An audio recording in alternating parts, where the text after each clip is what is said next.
Mes chers collègues, enseigner c'est opérer autrement. Et parmi les questions que je me suis posées par rapport à la chirurgie du lipœdème, il y a celle des compléments alimentaires. Alors je ne vais pas vous parler du collagène marin, de la bromélaïne qu'on leur donne pour diminuer l'œdème. La question que je me suis posée, ce sont quels seraient les 4 compléments alimentaires que l'on pourrait donner sans forcément faire toutes les analyses. Normalement, on doit faire des analyses précises de tous les oligo-éléments, les vitamines, et donner spécifiquement celles qui nous manquent en fonction de ce qu'on appelle les polymorphismes génétiques. Eh bien, on va avoir une carence, par exemple, en ce qui me concerne, moi j'ai un polymorphisme sur la vitamine B9, donc je dois me supplémenter en folate. Mais si on voulait le faire au hasard, comme le font beaucoup de gens, lesquels seraient à donner en priorité, et je vais en citer 4.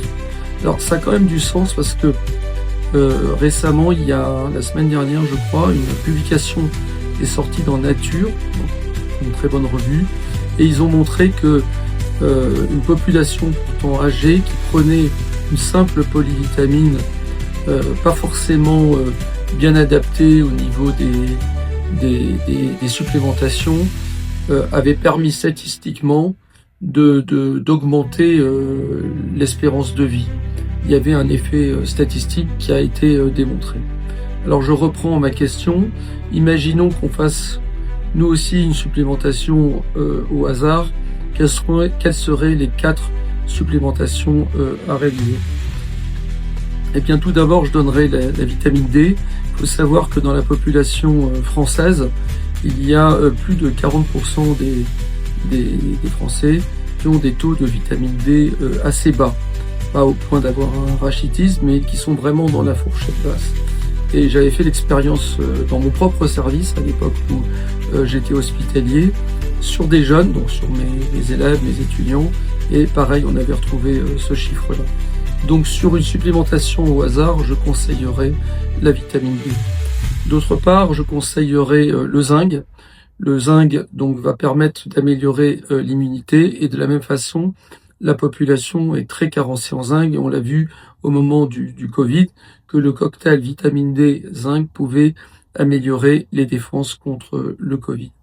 Le troisième, c'est bien sûr le magnésium, tout le monde en parle. Il y a une carence en magnésium qui est majeure, qui n'est pas un oligo-élément, je le précise.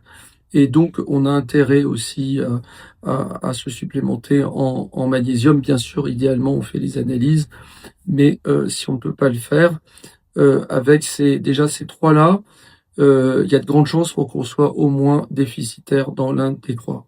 Et le 4e que je rajouterai sans hésiter, ce sont les oméga 3. À moins de manger régulièrement des poissons gras, mais le risque c'est de s'intoxiquer au mercure, car malheureusement nos océans sont pollués.